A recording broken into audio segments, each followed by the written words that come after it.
Welcome back to my channel. So ನಿನ್ನೆ ನಾನು ನಿಮಗೆ ತೋರಿಸಿದ್ದೆ ವಿಡಿಯೋದಲ್ಲಿ ಚಿಕ್ಕಪೇಟೆಯಿಂದ ಜ್ಯುವೆಲ್ಸ್ ಎಲ್ಲ ತಂದೆ ಅಂತ. ಸೊ ಅಲ್ಲಿಂದನೇ ನಾನು ವಿಡಿಯೋ ಕಂಟಿನ್ಯೂ ಮಾಡ್ತಾ ಇದ್ದೀನಿ. ಈ ಟೈಮ್ ನೋಡಿ ಅದಿತಿ ಈ ಥರ ಡಿಫ್ರೆಂಟ್ ಆಗಿರೋ ಡ್ರೆಸ್ ಕೊಟ್ಟಿದ್ದಾರೆ. ಸೊ ಮನೆಯಲ್ಲೇ ರೆಡಿ ಮಾಡಿ ಹೋಗ್ತಾ ಇದ್ದೀವಿ, ಹೇರ್ಸ್ ಮತ್ತು ಜ್ಯುವೆಲ್ಸ್ ಎಲ್ಲ ಹಾಕಿ. ಮತ್ತು ಇದು ನೆನ್ನೆ ಚಿಕ್ಕಪೇಟೆಯಿಂದ ತಂದಿದ್ವಲ್ಲ, ಸೊ ಆ ಜ್ಯುವೆಲ್ಸ್ ಎಲ್ಲ ಇವಾಗ ಹಾಕೋತಾ ಇದ್ದೀವಿ.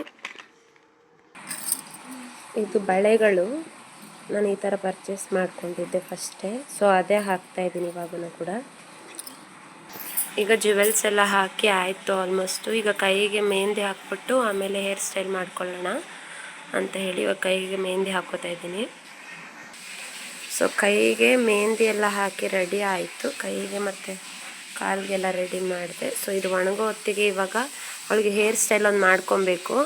ಅವಳಿಗೆ ಬಂದು ಅಲ್ಲೇ ಅಕಾಡೆಮಿಯವರೇ ಮೇಕಪ್ ಮಾಡ್ತಾರೆ ಅಂತ ಹೇಳಿದ್ದಾರೆ. ಸೊ ಅದಕ್ಕೆ ಬರೀ ಹೇರ್ ಸ್ಟೈಲು ಮತ್ತು ಬಟ್ಟೆ ಎಲ್ಲ ಹಾಕಿ ಜ್ಯುವೆಲ್ಸ್ ಹಾಕ್ಕೊಂಡು ಹೋಗಬೇಕು. ಸೊ ಹೇರ್ ಸ್ಟೈಲ್ ರೆಡಿ ಆದಮೇಲೆ ತೋರಿಸ್ತೀನಿ ಯಾವ ಥರ ಆಗಿದೆ ಹೇರ್ ಸ್ಟೈಲು ಅಂತ. ಸೊ ಈ ಥರ ಬಂದಿದೆ ಹೇರ್ ಸ್ಟೈಲು. ಇದು ನಾನು ನೆನ್ನೆ ಡೋನಟ್ ತೊಗೊಂಡಿದ್ದೆ ಅಲ್ವಾ ಅದು. ಮತ್ತು ಇಲ್ಲಿ ಬಿಲ್ಲೆ ಹಾಕಬೇಕು. ಸ್ವಲ್ಪ ಆಯಿಲ್ ಹಾಕ್ಕೊಂಡಿದ್ದೀನಿ ನಾನು, ಯಾಕಂದರೆ ಸ್ಪ್ರೇ ಎಲ್ಲ ಹಾಕೋದು ಬೇಡ ಮಕ್ಕಳಿಗೆ ಅಂದ್ಬಿಟ್ಟು ನಾನು ಸ್ವಲ್ಪ ಕೊಕೊನೆಟ್ ಆಯಿಲ್ನ ಯೂಸ್ ಮಾಡಿದ್ದೀನಿ. ಅದಕ್ಕೆ ಶೈನಿ ಕಾಣ್ತಾ ಇದೆ ಹೇರ್ಸು. ಸೊ ಇವಾಗ ಇದಕ್ಕೆ ಜಡೆಬಿಲ್ಲೆ ಹಾಕಿ ಫ್ಲವರ್ಸ್ ಹಾಕಿ ತೋರಿಸ್ತೀನಿ ನಿಮಗೆ ಯಾವ ಥರ ಇದೆ ಅಂದ್ಬಿಟ್ಟು. ಸೊ ನೋಡಿ ಇದು ನಾನು ಫಿಕ್ಸ್ ಮಾಡ್ಕೊಂಡಿದ್ದೀನಿ. ಈ ಗೋಲ್ಡ್ ಲೇಸ್ ಬಂದು ನಾನು ಹಾಕ್ಕೊಂಡಿರೋದು, ಬರೀ ಜಡೆಬಿಲ್ಲೆ ಮಾತ್ರನೇ ಬಂದಿತ್ತು ಇದಕ್ಕೆ. ಸೊ ಗೋಲ್ಡ್ ಲೇಸ್ ಹಾಕಿದ್ರೆ ಚೆನ್ನಾಗಿರುತ್ತೆ ಅಂದ್ಬಿಟ್ಟು ಹಾಕಿದ್ದು ನಾನು. ಇದು ನೆಟ್ಟು, ಅದಕ್ಕೆ ಒಂದು ಬಿಲ್ಲೆ ನಾನೇ ಫಿಕ್ಸ್ ಮಾಡ್ಕೊಂಡಿದ್ದೀನಿ ಆ ಡೋನಟ್ಗೆ ಕವರ್ ಆಗೋ ಥರ ನೀಟಾಗಿ ಕಾಣಲಿ ಅಂತ. ಸೊ ಇದು ಬಂದು ಸಿಂಗಲ್ ಫ್ಲವರ್ಸು. ಮತ್ತು ಇನ್ನೊಂದು ಮೇನ್ ಭರತನಾಟ್ಯಕ್ಕೆ ಲುಕ್ ಕೊಡೋದಂದರೆ ಈ ಥರ 3 ಸ್ಟೆಪ್ ಫ್ಲವರ್ ಬರುತ್ತೆ. ಸೊ ಅದನ್ನು ಕೂಡ ನಾನು ತೊಗೊಂಡಿದ್ದೆ ಫಸ್ಟೇ. ಸೊ ಅದನ್ನು ಕೂಡ ಫಿಕ್ಸ್ ಮಾಡ್ತೀನಿ ಈಗ. ಸೊ ನೋಡಿ ಇದು ಈ ಥರ ಕಾಣ್ತಾ ಇದೆ. ಸೊ ಇದು 3 ಸ್ಟೆಪ್ಸ್ನ ನಾವು ಇಲ್ಲಿ ಹಾಕಿದ್ರೆ ತುಂಬ ಚೆನ್ನಾಗಿ ಕಾಣುತ್ತೆ ಜಡೆ. ಇದು ಹೇರ್ ಸ್ಟೈಲು ಈ ಥರ ಬಂದಿದೆ.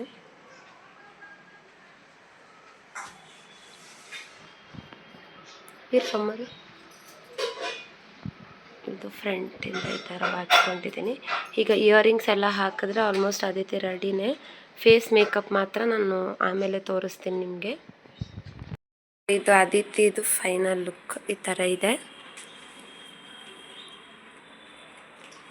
ಜಡೆ ಜ್ಯುವೆಲ್ಸ್ ಎಲ್ಲ ಆಯಿತು. ಸೊ ಇವಾಗ ನಾನು ಹೋಗಿ ರೆಡಿ ಆಗಿಬಿಟ್ಟು ಅವ್ರ ಅಕಾಡೆಮಿ ಹತ್ರ ಹೋದ್ಮೇಲೆ ಮೇಕಪ್ ಎಲ್ಲ ಆದಮೇಲೆ ತೋರಿಸ್ತೀನಿ.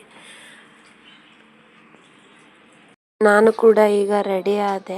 ಸೊ ಅದಿತಿಗೆ ಅದು ವೇಲ್ನ ಕವರ್ ಮಾಡಿನೇ ಹೋಗಬೇಕು ಅಂತ ಹೇಳಿದರು. ರೆಡಿ ಆಗಬೇಕು ಅಂತ ಹೇಳಿ ನಾನು ಫುಲ್ ವೇಲ್ ಕವರ್ ಮಾಡ್ಕೊಂಡು ಗಾಡಿಲೇ ಹೊರಟ್ವಿ ನಾನು ನಮ್ಮ ಹಸ್ಬೆಂಡು. ಯಾಕಂದರೆ 2 ಕಡೆ ಪ್ರೋಗ್ರಾಮ್ ಇರೋದ್ರಿಂದ ಕಷ್ಟ ಆಗುತ್ತೆ ಆಟೋ ಅಂತ ಅಂದ್ಬಿಟ್ಟು ಗಾಡಿಲೇ ಹೋದ್ವಿ. ಸೊ ಅವಳಿಗೆ ಮೇಕಪ್ಗೆ ಬಿಟ್ಬಿಟ್ಟು ವೇಟ್ ಮಾಡ್ತಾ ಇದ್ದೆ ಆಚೆ. ಸೊ ಅವಳಿಗೆ ಮೇಕಪ್ ಸ್ಟಾರ್ಟ್ ಮಾಡಿದ್ರು. ಸೊ ಅದಕ್ಕೆ ಒಂದು ಚಿಕ್ಕ ವಿಡಿಯೋನ ತೊಗೊಂಡಿದ್ದೆ ನಾನು. ಸೊ ಭರತನಾಟ್ಯದಲ್ಲಿ ಮೇಕಪ್ಪೇ ಮೇನ್, ಯಾಕಂದರೆ ಆ ಐಸ್ ಹೈಲೈಟ್ ಆದ್ರೇ ಆ ಮೇಕಪ್ ಕಂಪ್ಲೀಟ್ ಆಗೋದು. ಸೊ ನಾವು ಮನೇಲಿ ಮಾಡೋದಕ್ಕೂ ಪ್ರೊಫೆಷ್ನಲಾಗಿ ಮಾಡೋದಕ್ಕೂ ತುಂಬಾ ವ್ಯತ್ಯಾಸ ಇದೆ. ಸೊ ಇವಾಗ ಪ್ರೋಗ್ರಾಮ್ ಕಡೆಗೆ ಬಂದಿದ್ದೀವಿ, ಫಸ್ಟ್ ಪ್ರೋಗ್ರಾಮ್ ಹತ್ರ.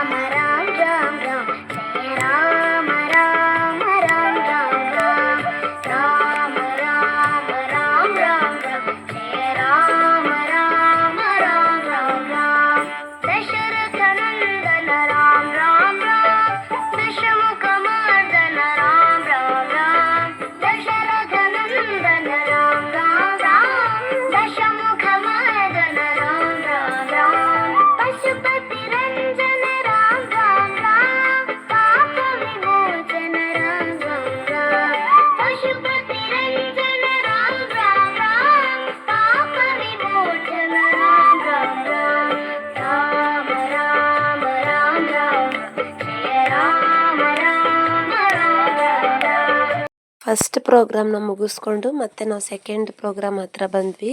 ಸೊ 2 ಪ್ರೋಗ್ರಾಮ್ ಇದ್ದಿದ್ದು ಹಿಂದೂ ಸಮಾಜೋತ್ಸವ ಸಮಿತಿ ಕಡೆಯಿಂದ ಆರ್ಗನೈಸ್ ಮಾಡಿದ್ದಿದ್ದು ಪ್ರೋಗ್ರಾಮ್ಸೇ. ಸೊ 2 ಕೂಡ ಒಂದೇ ಸಾಂಗ್ಗೆ ಪರ್ಫಾರ್ಮೆನ್ಸ್ ಮಾಡಿದ್ದಿತ್ತು. ಸೊ ತುಂಬಾ ಟಯರ್ಡ್ ಆಯಿತು, ಯಾಕಂದರೆ ಬ್ಯಾಕ್ ಟು ಬ್ಯಾಕ್ ಪರ್ಫಾರ್ಮೆನ್ಸ್ ಮಾಡಬೇಕಿತ್ತು. ಎರಡೂ ಹತ್ತಿರ ಇದ್ದಿದ್ದರಿಂದ ಸ್ವಲ್ಪ ಓಕೆ ಅಂತ ಅನ್ನಿಸ್ತು. ಸೊ ಡ್ಯಾನ್ಸಸ್ ಅಂತೂ ಮಕ್ಕಳು ಎಲ್ಲ ತುಂಬಾ ಚೆನ್ನಾಗಿ ಮಾಡಿದ್ರು.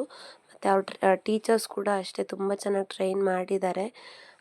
ಆ ಕಾಸ್ಟ್ಯೂಮ್ಸ್ಗೆ ಮಕ್ಕಳೆಲ್ಲ ತುಂಬಾ ಚೆನ್ನಾಗಿ ಕಾಣ್ತಿದ್ರು. ಮತ್ತು ಅಲ್ಲಿರೋರೆಲ್ಲ ಹೇಳ್ತಿದ್ರು ತುಂಬ ಚೆನ್ನಾಗಿ ಪರ್ಫಾರ್ಮೆನ್ಸ್ ಮಾಡಿದ್ರು ಮಕ್ಕಳು ಅಂತ ಹೇಳಿ. ನಮಗೂ ಕೂಡ ತುಂಬಾ ಖುಷಿಯಾಗುತ್ತೆ ಮಕ್ಕಳೆಲ್ಲ ಈ ಥರ ಕ್ಲಾಸಿಕಲ್ ಬ್ಯಾಕ್ಗ್ರೌಂಡಲ್ಲಿ ಹೋಗೋದು. ಯಾಕಂದರೆ ತುಂಬಾ ಕಷ್ಟ ಭರತನಾಟ್ಯ ಮಾಡೋದು. 14 ಇಯರ್ಸ್ ಬೇಕು ಅಂತ ಹೇಳ್ತಾರೆ ಬಾಡಿ ಎಲ್ಲ ಬ್ಯಾಲೆನ್ಸ್ ಬರಬೇಕು ಅಂದರೆ. ಸೊ ಈ ಏಜ್ಗೆ ಇಷ್ಟು ಮಾತ್ರ ಮಾಡ್ತಿರೋದು ನನಗಂತೂ ತುಂಬ ಖುಷಿ ಇದೆ. ಬಟ್ ಇನ್ನೂ ಪರ್ಫೆಕ್ಷನ್ ಬರಬೇಕು, ಆದರೂ ಓಕೆ, ಕಲಿತಿರೋ ಏಜು. ಸೊ ಇದೆಲ್ಲ ಮುಗಿಸ್ಕೊಂಡು ನಾವು ಮನೆಗೆ ಬರೋಷ್ಟೊತ್ತಿಗೆ 8:30 ಆಗೋಗಿತ್ತು. ಸೊ ಇದಾಗಿತ್ತು ನಮ್ಮದು ಇವತ್ತಿನ ವ್ಲಾಗು. ಯಾವ ಥರ ಅನ್ನಿಸ್ತು